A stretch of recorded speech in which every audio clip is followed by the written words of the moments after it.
Lorsque le pilote se déconnecte, alors je crois que dans le milieu de la voile, on dit que le pilote se décroche de la barre. Est-ce que vous avez eu peur de devoir abandonner ce Vendée Globe?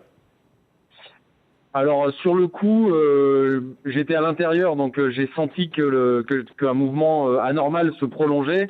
Et puis du coup, le bateau s'est vraiment littéralement couché sur l'eau, du mauvais côté en fait. Donc il y avait la quille pendulaire qui était du mauvais côté, donc ça accentuait le fait que le bateau soit penché. Et le vent était pris du mauvais côté des voiles, donc c'était vraiment assez spectaculaire. J'étais vraiment couché sur l'eau, je devais marcher sur les murs en fait du bateau, sur les côtés du bateau plutôt que de marcher par terre. C'était assez difficile de se déplacer. Donc il a fallu que je m'habille et puis que je gère la situation pour mettre le bateau à plat et ensuite faire un diagnostic. Il se trouve que le bateau a assez peu souffert dans cet incident. Par contre, il y a des connexions, des pièces qui servent à connecter la grand voile au mât qui se sont cassées. Et donc, du coup, j'étais obligé d'affaler la grand voile. Et donc, j'étais ralenti pendant 24 heures. Mais c'est vrai que je savais que j'avais des pièces de rechange pour ces pièces-là. Par contre, en fait, c'était pas exactement les bonnes pièces de rechange. Donc il a fallu que je les adapte et du coup j'ai passé une bonne partie de la journée du lendemain à bricoler tout ça. Il a fallu couper des écrous en deux, faire de la résine, adapter tout ça Ouais, c'est ce avant que de pouvoir rehisser la voile.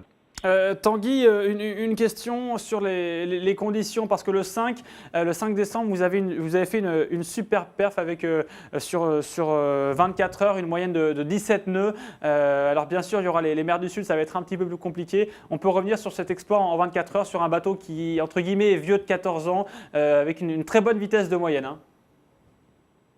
Ouais, c'est vrai. J'étais très bien toilé. Le bateau allait vraiment bien. On a fait une voile spécialement pour les mers du Sud et qui est pas trop grande et qui est vraiment agréable pour le bateau. Donc ça force pas. Elle est vraiment idéale et c'est vrai que là j'étais dans un groupe avec Bertrand Debroc et Arnaud Boissière et j'allais à la même vitesse qu'eux, donc j'étais assez étonné. Un petit mot peut-être juste avant de vous laisser filer sur les prochaines étapes qui vous attendent très rapidement les prochains jours. Alors là, les prochains jours, là, je suis en train, je suis à quelques 30 000 de de la première porte Atlantique Sud, donc la porte des Glaces, pour pouvoir passer entre le cap de Bonne-Espérance, en dessous du cap de Bonne-Espérance. Et donc, je vais passer le cap de Bonne-Espérance peut-être demain dans la journée ou dans la nuit. Et donc, ça sera pour moi un premier cap dans cette course parce que j'ai jamais passé cette marque-là de parcours. Donc, ça sera une première satisfaction pour moi. Ça fait un mois qu'on est parti quasiment. Et ensuite, c'est l'entrée dans l'océan Indien. Et donc, là, il y a beaucoup d'icebergs dans la zone des Kerguelen. Et donc, on a des portes des glaces qui sont assez hautes. Et donc, il va falloir être bon en météo pour naviguer jusqu'à cette première porte. Et c'est vrai que le passage de Bonne-Espérance sera pour moi déjà une première escale. Et ensuite, la semaine prochaine, on sera au milieu de l'océan Indien quand on se rappellera. Merci beaucoup, on se rappellera bien sûr Tanguy. Merci beaucoup d'avoir été avec nous par liaison téléphone pendant ce Vendée Globe.